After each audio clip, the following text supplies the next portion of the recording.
Welcome to the Big Tent live events brought to you by the Torch Oxford Centre for Research in the Humanities.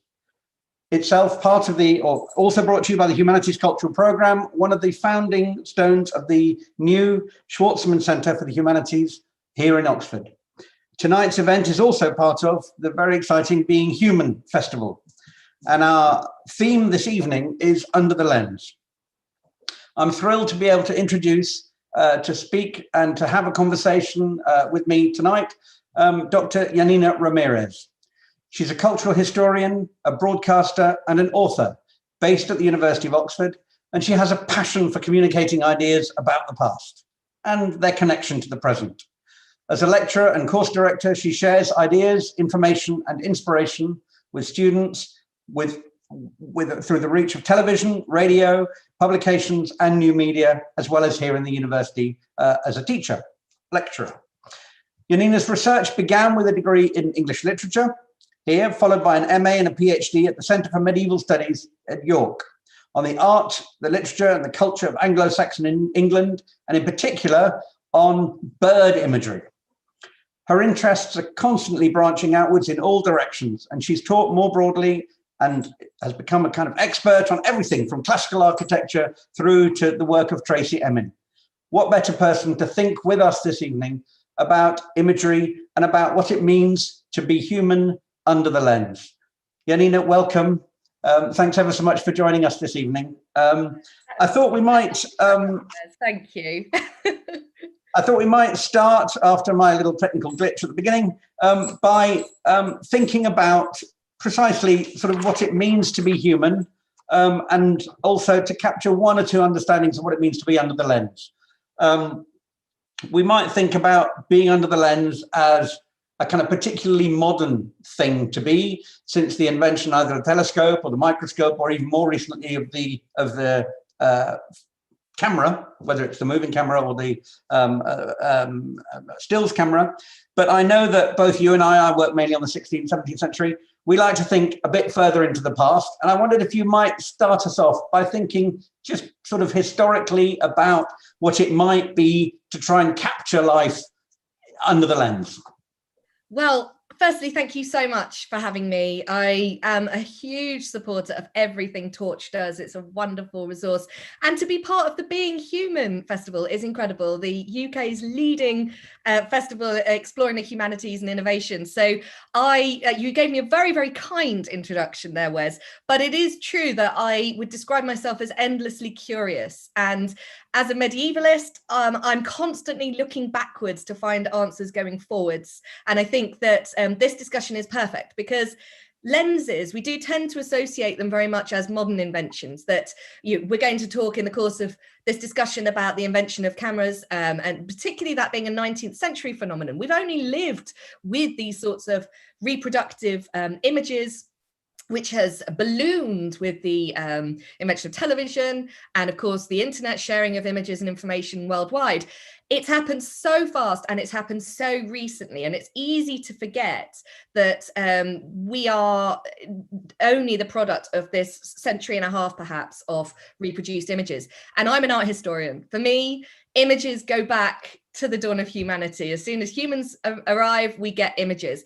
And I think that's a good place to start our discussion. Now, being another typical thing an art historian does, I had to bring a PowerPoint with me, Wes. All right. So, no, we'd like to see some images as well. Yeah, that's fantastic. I'm going to share my PowerPoint with you because here we have images that are going to kind of hopefully help root our discussion. I've actually got to scroll back on my images, so you'll all get a quick view of what we're going to be discussing. So the idea of camera obscura, cameras, lenses, we can trace back to the 16th century. But as I said, I'd like to go a little bit further back than that. And this was your question really about what have we been doing as humans before lenses in terms of trying to understand humanity, trying to make sense of ourselves, our existence. Mm-hmm. And really, we're mark making. And mark making from the very off is a means of people scratching their existence into time. Now we're obsessed with documenting everything, what we had for lunch, new hairstyles, taking a selfie, walking down the street. We are reporting ourselves, recording ourselves, scratching ourselves onto the sands of time. But humans have always done that. So for me, one of the most powerful Ice Age images are these handprints. So in this case, a very basic thing that children learn to do when they're babies is to sort of put their hand in mud or paint or anything, water, and leave a physical impression, leave their handprint. But these are different. These have been created by putting the hand on the wall first, putting ink or something that will stain in the mouth and blowing through a pipe to leave the outline of the hand. So in case you'll get both positive and negative handprints. But that for me feels very potent, very powerful as a place to start thinking about humans leaving marks. Mm-hmm.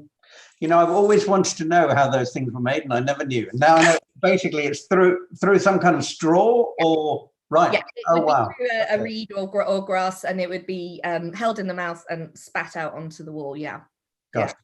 Okay. They cover. But I think the reason I've included a couple of other images here, the one above, I absolutely love. And it's not alone, you know, if we think about the most famous sort of Ice Age collection of arts in Lascaux, in the caves in Lascaux, there's this sense of capturing the world around and movement. So you can see here the lion, the mountain lion has been captured in various stages of movement. This is cinematographic. I was just going to say, this could well be a storyboard for, you know, The Lion King, or for an animation that was you know, made yesterday. I know The Lion King wasn't made yesterday, but you know what I mean. This could be an absolutely up-to-date storyboard for an animation film of wow. Okay, and the ones in the bottom right-hand corner, I mean, that's people. Yeah, just before we leave the lions, though, I think what's interesting is we're going to do a little bit. We haven't got a lot of time today, but we are going to do a bit of a whistle-stop tour through the history of art, because we were talking before, and I think the main key with understanding this question of under the lens is that it's a really important question of how science and humanities intersect, and how we create quite arbitrary divisions between the two. But our ancestors, going back even as early as 10,000 BC, as some of these objects are, they would not have seen those distinctions. Their understandings, their curiosity about the world, how it works, what's going on around them, is reflected through their art, and vice versa. It feeds into one another. So art history as a discipline would take something like this and say, well, we can see it anticipates Picasso, it anticipates what artists then go back to trying to do in the modern age. But it's the same thing. It's capturing the essence of life through an artistic filter. Mm-hmm. And those small objects in the corner, the reason I put those in, these are Venus figurines, and they've been known as Venus figurines. It's a misnomer, of course, because that suggests that there was an awareness of the Roman goddess of love in the prehistoric age. So we prefer to now call them female figurines, but they are so frequently found in prehistoric sites, and it suggests a degree of appreciation for the role of women in creation, but it also is a form of trying to imagine the transcendental, because through these we might be tapping into some idea of a earth goddess or something else other than just what's around us. I think human beings have always had that point where intellectually they wonder what they can't see, and this is going to be the topic of what we're really looking at. Humans have never just looked at the sky or just looked at a creative process and thought, oh, well, that's all right then, isn't it? There's always been a hunger, a curiosity to probe further, deeper, beyond what the eye can see. Yeah, I mean, in a sense, that's already there in all three of these images. It's both leaving a mark in the world, but it's also thinking, what else is going on here? What you know, looking under the lens more curiously at motion, at movement, what it means to be a woman, what a goddess might be like, and so on. So the transcendental is in the mark as well, I think, is what all three of the images show. I think you got some, if I'm right, you got another set of images that take this a bit further. So I suppose one of the things that people would say photography does most clearly, and was intended to do, was to capture the likeness of people, to capture their existence. You know, you see these remarkable Victorian photographs of dead babies that have been propped up to look alive, or of somebody who is on the brink of death. It's trying to capture that essence of existence before it vanishes. As I say, mark making, leaving a legacy. But the hyperrealism, the idea of what facially or physically distinguishes us from each other, what makes each one of us so completely unique looking, that hyperrealism was also valued in artists. So we only need to think of portraitists like Holbein and the idea that you could capture a person in paint. Yep. And that certainly lies behind a lot of art. People are trying to capture the real people in paint. So this is a very realistic looking egg tempera portrait. It's an icon. And just the method of making it is very complicated. It's in caustic wax, sorry, not egg tempera, it's in caustic wax, and the layers are built up a bit like skin. And you can see it's showing Jesus. But what's interesting here is when you look at it, you think, gosh, it's like looking into the face of Jesus. It's like looking at a real person. But something else has been done by the artist here. They've deliberately created a split down the middle of the image. So if you held a mirror down the center, on the one side, you see this version of Christ, this sort of very human, fragile, open, blessing Christ. Whereas if you look on the other half, it's this quite domineering, magnificent, deified version of Christ. So what they're doing is they're taking a representation, they're taking an artwork which we can relate to in a human sense as another human, and then imbuing it with all this thought, theology, symbolism, meaning. So again, it's taking realism and pushing it to the point of transcendental. And I think that that's a really interesting thing, that art has really good art. It shouldn't just be about capturing what's in front of you. It should be asking you to think deeper, to go somewhere else with it. And I mean, physically speaking, then that thinking deeper is also about where you stand in relation to the object. So we often think about art as sort of hung on a wall and you stand in front of it and there's a kind of optimal position to stand. Whereas it seems to me that what you're saying about this image is that this question of how deep, how far can I go, is also a question of moving your own body in relation to the object. Is that right? Isn't that the whole point of lenses and photography too? I mean, we all set ourselves up in a selfie. We all are, look at me, I've arranged my backdrop for you today. I plumped up the cushions. So we do have a degree of site-specific kind of curatorial work done with photography, certainly. But with art, you're not limited to the real. You're basically limited by what your mind can imagine. If you can imagine it, you can paint it or draw it. We only need to look at the works of people like Hieronymus Bosch to see where the imagination can take us. And I think you're absolutely right. Encounter is so important with artworks, paintings, particularly something like this in encaustic. That if you looked at it by candlelight, which, let's be honest, that's all you would have had in the 6th century, the flickering on the luminous surface of the encaustic would create a sort of lifelike quality. The eyes would glimmer. It's, we hear people talking about standing in front of icons, standing in front of paintings and watching the eyes moving them. That is absolutely real, and it's often quite deliberate. Because it goes right back to that, I suppose, the very classical story of trying to imbue an artwork, a sculpture, a painting with life, bring it to life, be like God in making these things. And that, of course, is why these things were controversial. So again, we're making a mark, we're sort of making splodges on things, but we're also sort of positioning ourselves relative to the object, and through that positioning, we're engaging with it in such a way as to see beyond the object itself, see life itself represented, but also some measure of the transcendental, kind of, which is also, to loop the loop, a question of technique. It's a question of how far you layer things and how you manage the light and so on. Okay, you then got some other questions then about lenses in particular, and we're sort of arguing, again, because we both spend much of our time before the 19th century in our lives. We're arguing that we don't have to wait until the 19th century until we can start really thinking about these things and thinking about ourselves and our position in the universe.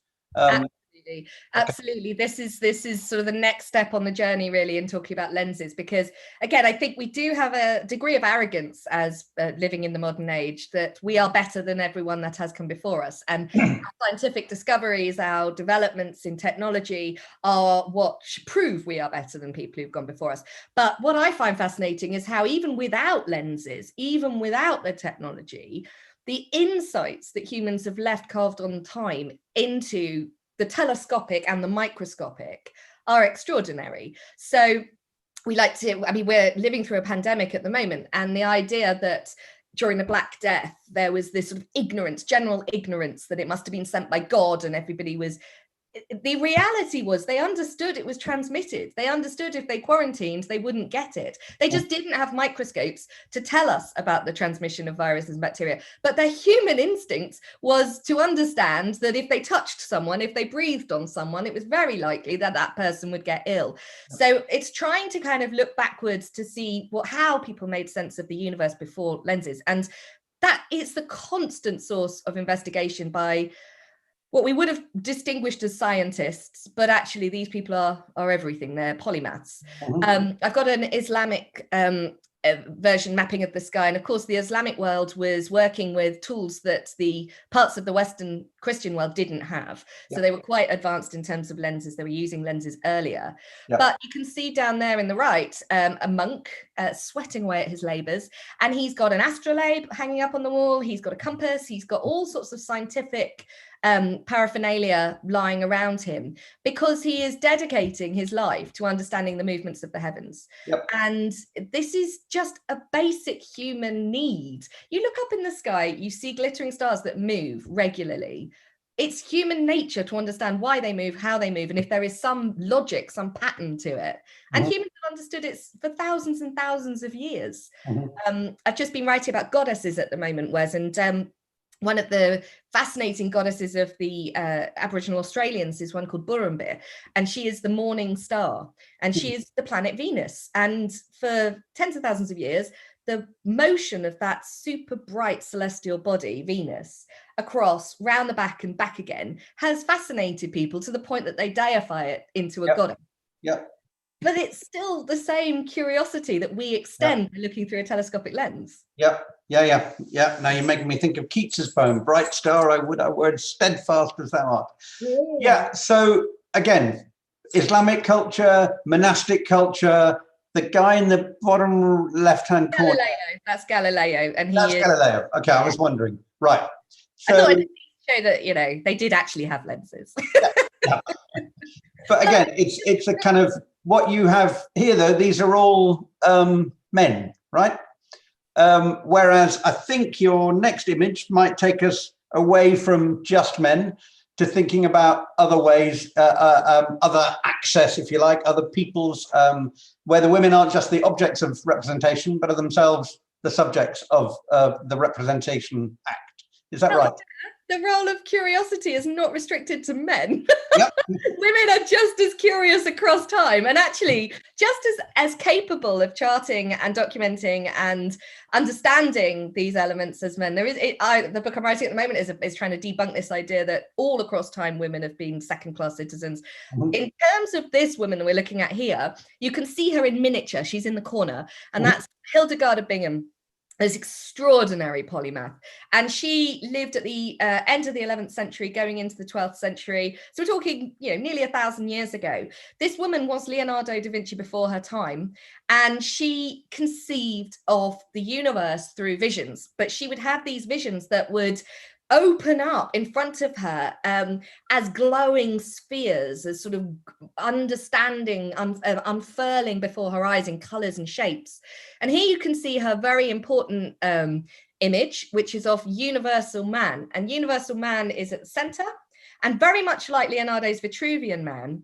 I was just going to say, this is so similar to Leonardo, isn't it? But again, a long time before, and it's based on the same principles. So it's based on the principles that there are natural geometries in the human body. So the distance from the hand fits twice into the arm, fits into the torso. And this has been understood since ancient times and beyond. Another thing I think this image busts is this idea of the Renaissance. We tend to think of the modern age starting with the Renaissance, and that was a moment that happened in Florence. And it was very important because for the first time in 1,000 years, people started reading the classics again. Nonsense. There's not one Renaissance. There are multiple Renaissances happening right the way through from the fall of the classical world up to the Renaissance. And this knowledge was constantly being moved and translated and transcribed. So Hildegard read her Pliny, she knew her Aristotle, she would have understood all of the great classical concepts.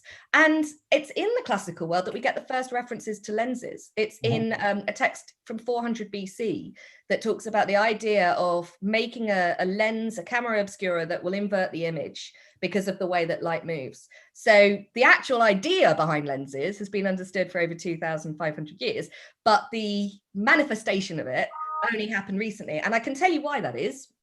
Because, again, another thing we take for granted is glass, the ability to create a clear surface. Until about the 1700s, glass itself wasn't how we would describe glass. It would be viscous, it would have some color, and you couldn't see straight through it. It wasn't completely translucent.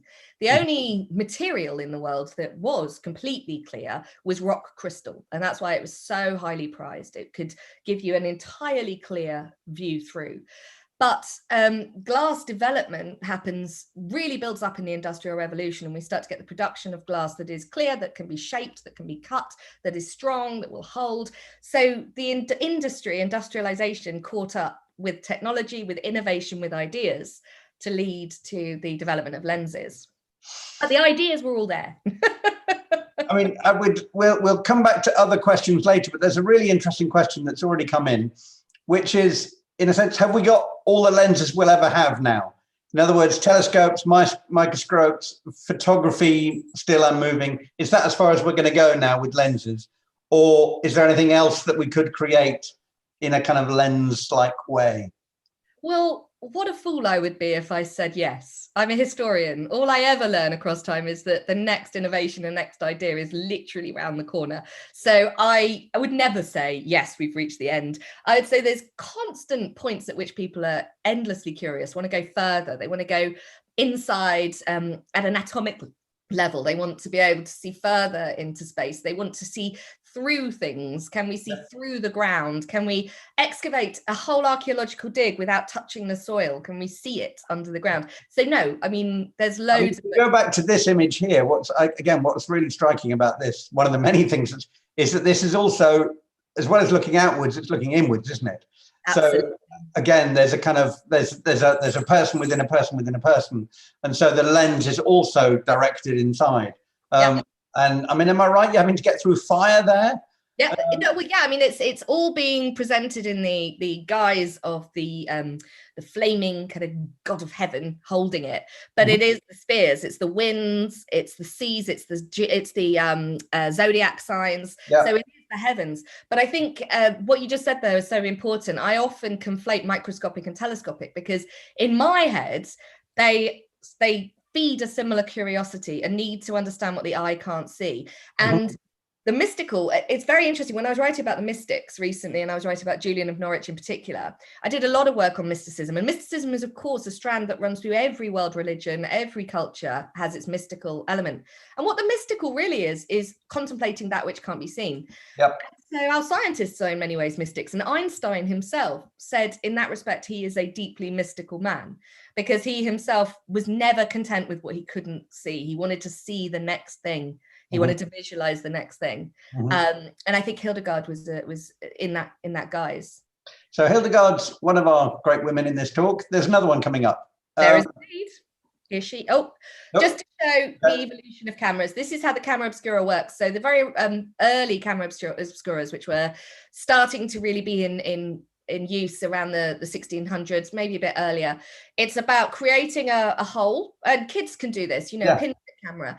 And as the light comes through, it splits and it inverts. So painters going into the early modern period could use camera obscuras to get a very, very realistic version, which is almost like a photograph. They would paint or draw from the impression that is given.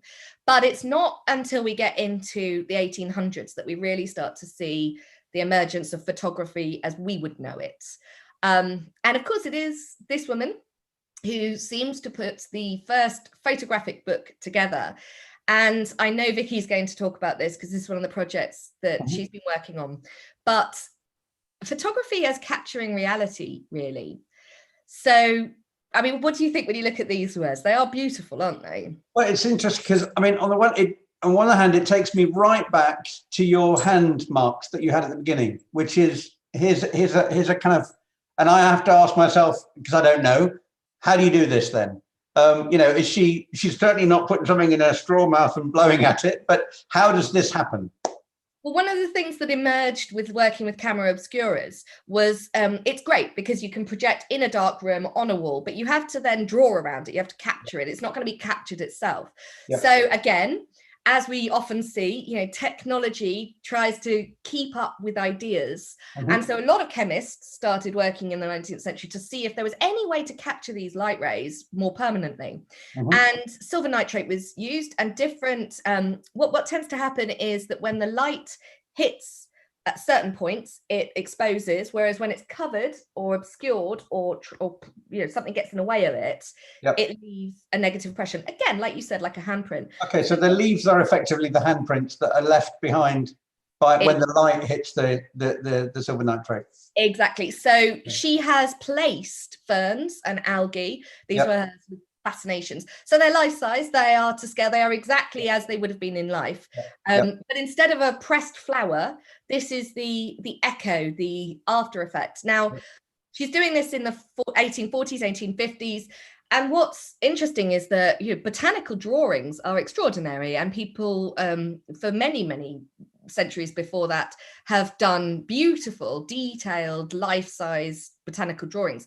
But there's something to be said about the truth of photography, and this is where we're going to get onto something a bit more metaphysical, that if somebody has said they've seen this plant in the wild, they've drawn it with their own hands, they've interpreted its colors, they've done, that is still one step removed from the real thing. And what Atkins is doing here is capturing the real thing. So for reference, for that Victorian obsession of codifying everything, of kind of classifying everything, this was gold dust. But it was also showing that she was so ahead of the field. She was connected to those that were developing this technology at a rate of knots, and used it in practical ways to create her book. So this is the actual book that she produced. There's only 13 of them that survive because they're incredibly rare. One recently sold at auction for over £200,000. And these, because she's seen as a pioneer, but also the images are beautiful. I think they are aesthetically very pleasing, aren't they? They've got this wonderful sort of muted nature to them, but they've also got the dynamic. So with the algae on the right, the sense that some are closer to the plate, some are further back. There's a sense of depth. And there's movement in there as well, isn't there?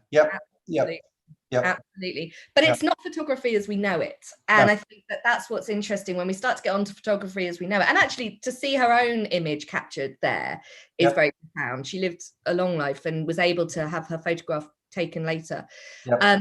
To see, that's what a photograph tends to do, isn't it? This is a real person. This is their likeness. This is them captured. And this goes into a lot of cultures, you know, where photography is seen as sort of capturing the soul. If you take a photograph, you're capturing a soul. Well, that I think was part of what motivated Victorian photography as well. I think that's a really good point to, again, turn to one of the questions where people said, somebody's asked, with the immediacy and speed of photography these days, with social media and all the rest of it, consent and data sharing, etc., have become absolutely sort of vital questions. Was there a consent question in the early days of photography, do you know? Were people worried that part of them would be taken away or affected in some way? Absolutely. Yeah, great question. Great question. And consent is huge. I think when we talk about the really early phases, the sort of 1850s phase, It was so experimental, so expensive. The lenses were so fragile and easily broken that you didn't really want to put them under any pressure or any risk. But as the cameras became smaller and more portable, they would be taken out and on the road. And one of the primary things, which I think we're going to talk about with the last slide, is the urge in photographers, early photographers and photographers of our own day, to capture real life as it really is. And the transient, the moving, the stuff that's passing before us. So in modern art terms, we might think of the futurists trying to kind of capture cycling bicycles and steam engines. But this idea that a photograph could capture a moment that would never be repeated is very important, but it does lead to a lack of consent, because a lot of those people who'll be captured won't necessarily know. Exposure time is slow, so there was probably a chance, well, someone's got their camera up for someone else to come over and lamp them and say, I don't want you taking my photo. But on the whole, in those sorts of life images, images of daily life, no. In images of people, so we really start to see this with the anthropological images that start to be taken by Victorian explorers in particular.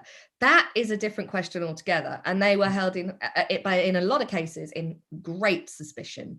The idea that you would capture a person's image in a box. I mean, in a sense, that's part of the continuing meaning of the word under the lens. If you've got someone under the lens, then there's something suspicious. You're kind of feeling like you're threatened. Maybe you don't want to be under the lens. And I think there's a kind of sense of danger or suspicion in there, as well as the more positive think of leaving a mark and so on. I wonder if we might just ask one or two more technical questions about lenses, just because people are asking them. You mentioned rock crystal earlier. Do you know if lenses were ever made from rock crystal, or whether they always have to be ground down and, can you make glass and so on? Do you know that? There is some thought that particularly the early Islamic telescopes were possibly made of rock crystal, that they could be shaped. The problem is, because it's a mineral, it naturally has a lot of, you see the grain, you see the movement through of the different strata. So they are clear, yes, but they're often clear with points where it's obscured, or where if you cut it or tried to bevel it or shape it, you would smash the crystal, destroy it. So we don't know. There's nothing to suggest that happened. There are some interesting things. So there's a latest thing I've been working on in terms of Vikings, which is Icelandic spar. And this is a crystal that is relatively clear, but it's thought, we're not sure, because again, until it turns up inside a boat, we won't be convinced. But it could be that these spar stones were used by Vikings to navigate the sea, because what they do is, when you hold them up to the sun, to the clouds, they allow you to see where the sun is behind the cloud. Yep. So you'd protect your eye, but you'd be able to see the direction of the sun, and that would allow you to navigate which way you needed to go. So no, on the whole, no. I would say it's with glass, and with the manipulation of glass in particular, industrial produced glass, that we start to really see lenses that work. Right. Although we do get eyeglasses in the medieval period, and those sorts of eyeglasses used for magnification, that is the start of this sort of lens for magnifying and for minimizing. Right. Another great question here, which in a sense prepares us for what I think is going to be our final slide. Somebody says, we all know the song "Video Killed the Radio Star," or I hope we do. And if a question arising basically on the back of that, which is, did photography, and starting here with Anna Atkins and so on, kill drawing and painting? Oh, it was like that was a gift of a question, wasn't it, Wes? Because my next image was going to be this, which is a Monet, an Impressionist painting. What a fantastic question to ask at this point. Did video kill the radio star in terms of photography killing art? There was a reaction. There was definitely a reaction, because the role of the visual arts, one of the main roles of the visual arts up until this point, of course, was to capture the real for a length of time. And so most art was portraits, dogs, landscapes, saints, all things that you would like to have reproductions of around your house. And photography could do most of that, but it couldn't do all of it. It couldn't do the dreamlike, it couldn't do the transcendental, it couldn't do the unimaginable, and it couldn't do the spiritual. So art continues to supply those needs. But when it comes to landscapes, portraits, capturing those, what we see is an artistic reaction. So instead of hyperrealism, instead of incredibly detailed brushstrokes that you could almost mistake the painting for the real thing, we see impressions. And this is the Impressionists who, of course, directly responded at the same time to photography. They were in that world as it was happening. Yep. And what the Impressionists did was exactly that. They didn't create reality. They created an impression, an artist's impression. And with that artist's impression, it's about big, bold brushstrokes. You can see the paint on the canvas. This is not deceiving you. This is not pretending to be real. This is art, and it's showing its artistry. It's showing its workings out. And really, the whole of the story of modern art is a response to photography. It's a response to what do we do now? Why do we still have a purpose? And of course we do. We have a purpose to explore all those things I said before that can't simply be clicked. Yep. So yeah, very good question. Well timed. Last question then before we bring Vicky back in. Oh, gosh, are we there already? We're the end of questions. And that is, hello, Vicky, you can come in now. And actually, maybe this does correspond to the kinds of things you've been doing on the schools project. It's a great question, especially for this Being Human festival. Somebody says, is it art that makes us human? And I'm kind of wondering, does the question mean art as opposed to photography? I don't think so, because obviously photography can be an art. But yeah, what is it about what we've been talking about here that makes us human? Do you want me to answer that? You're going to go first, Vicky? Well, yeah, just an immediate thought is that it goes back to something you said at the beginning, Nina, where you were talking about, art for art's sake. And I think that's an interesting idea, isn't it? Just doing it just because. Is that, you don't see pigeons doing pictures, just not to pick on pigeons. I love pigeons, but you see what I mean. Art is something that is both creative, but also crosses those boundaries neatly of art and science. I think you guys have talked about today. That, quite often ways of communicating what we define as scientific ideas. We use art and imagery to do that. So it's been really interesting. I feel like I've had a whistle-stop tour through history. I could listen to hours of it. Yeah. What's your thoughts? I think it's a nice tidy way to say that art is what makes us human. I think it kind of goes back to what Vicky was saying there about our arbitrary division between the disciplines, the arbitrary divide between the arts and the sciences, because surely in the making of art, there is so much of science that comes into it. We want to understand how blood pumps through our arms in order to draw an arm well, but at the same time, it informs our understanding of what we are to be human, how we are to be alive. So, I would say that art is the way we pin ourselves on time, the way that we make sense of our discoveries, the way that we crystallize ideologies and ideas. But it is an outpouring of so many other curiosities, the curiosity of being human, and it is a conduit for all those curiosities. Talking of the curiosity of being human, I think if we go right back again, think right back to your early images that you had, through to the Atkins images. And then somebody's asked a question here about the famous fairy photographs in Victorian early photography.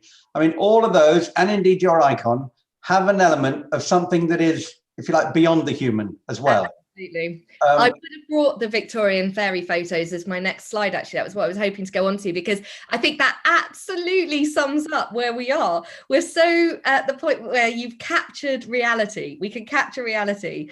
Now we want to go back to fantasy, to spiritual, to otherworldly, to unimaginable. We want to imbue our photographs with that. And this goes right down into conspiracy theories, into, the idea of challenging what's in front of us visually. This is why I'm so desperate to get more art historians out there, because we need to be detectives of the visual. We need to know what we're looking at, what it means, how it influences people, because we are being influenced by images regularly, all the time. And we need to know how to curate them, know how to understand them, interpret them, but also trust and distrust them. And again, I mean, I kind of love it, because I think what it really speaks to is that deep mystic inside of all of us that wants the thing we can't see. We want to see fairies in a garden. Yep. So, Vicky, you've been making fairy images of a kind, or at least you've been capturing life in various ways. Can you talk a bit about what you've been doing this last week? Sure, I'd love to, because I tell you what, it's been a real treat and an opportunity to do it. I know we've got our global situation as it is, and we all know what it is. But what we've been able to do, thanks to the Being Human Festival and some local collaborators, we've been able to work with a local primary school. So actually 120 children have been doing their own cyanotypes, and that's really exciting. I've got some images to share just to give you an idea of their own Anna Atkins 200-year-old style work that they've been doing. So thanks to St Swithin's Primary School in Kennington here in Oxfordshire, and thanks particularly to Fusion Arts and Photo Oxford, who made the special chemicals that go onto the paper. That wasn't me, thank goodness. I have a chemistry A-level, but I would not trust myself to do this. This is a real art and science form. And we went into the school all safely, and we took the children through being an art and a researcher in this kind of world we're living in, recognizing that what research does is also finding vaccines, but it's also being a historian, being a detective, as you say, Nina. I love that word. I think we're all, that enthusiasm and way of interrogating is really exciting. And some of the children, they said, oh, I'm not very artistic. And then they created amazing things. So I hope I'm debunking some myths with these children. They shouldn't have it that young anyway. Year 5 and 6, they worked together. They did some window lanterns. You can see one of the children there. What we also worked on was creating our own cyanotypes. So again, the same sort of approach. I didn't have any algae. I don't know if you know, Oxford's quite in the middle of the country. Yeah, I couldn't go rummaging down the beach. So we went with leaves. And I got lots of different types of leaves. This was a good activity for the daily walk with myself and my children. And we were able to take them in, and they very artistically, some of them are very messy, some of them are very organized. And then we put them down on the paper outside, and the chemicals on the paper, the ones that are there available for the UV light to affect, they then it turns blue. And then I was able to tell them about, I said, what else is blue in terms of drawings? You know what, these very clever children said, blueprints. When you want to build something like a building or a bridge, you create blueprints. And again, this is, you know, some of the ideas of the language that continues. Yeah. So we took them home, we washed them, and these are some of the beautiful images. They are fantastic. Yeah, they look great. And so yeah, we've got some prizes for the children that we're going to do a little Zoom presentation for them. But it's been brilliant, because of course it is the Oxford Light Festival at the moment. Usually we'd be out in the streets, but we're doing it online. So we created those home window lanterns for that. And, you know, being able to share things with great local cultural partners like Fusion Arts and Photo Oxford too, and nationally, the Being Human Festival, it shows what we can do through the lenses on our laptops. I thought I'd throw that little lens in there as well. Who knows? Yep. Yeah. But we're so grateful to the school and to the collaborators, and particularly the children, for their artistic and scientific expertise. And other prizes, do they know they've got their prizes, or do we? They do, yep. We will do, we can't name the children, but going into the 4 classes and revealing all via our own special Zoom assembly. So yeah, there might be some book vouchers involved. There might be some Haribo, just saying, you know. Okay. All the adults on the call jealous as well. Okay, yeah.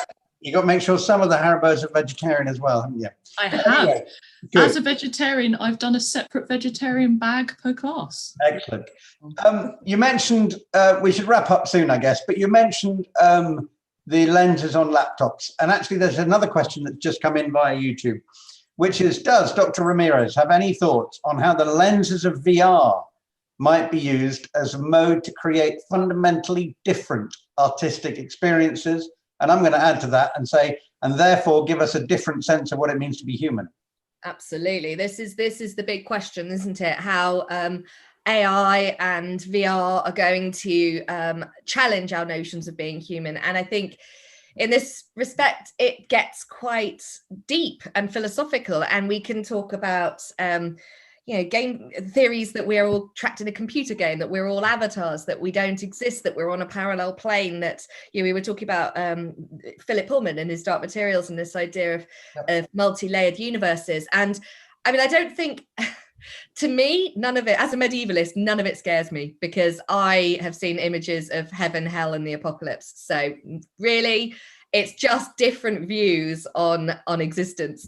And I mean, I think exactly like Hieronymus Bosch or someone, heaven, hell, and the apocalypse are all in the same place and all at the same time.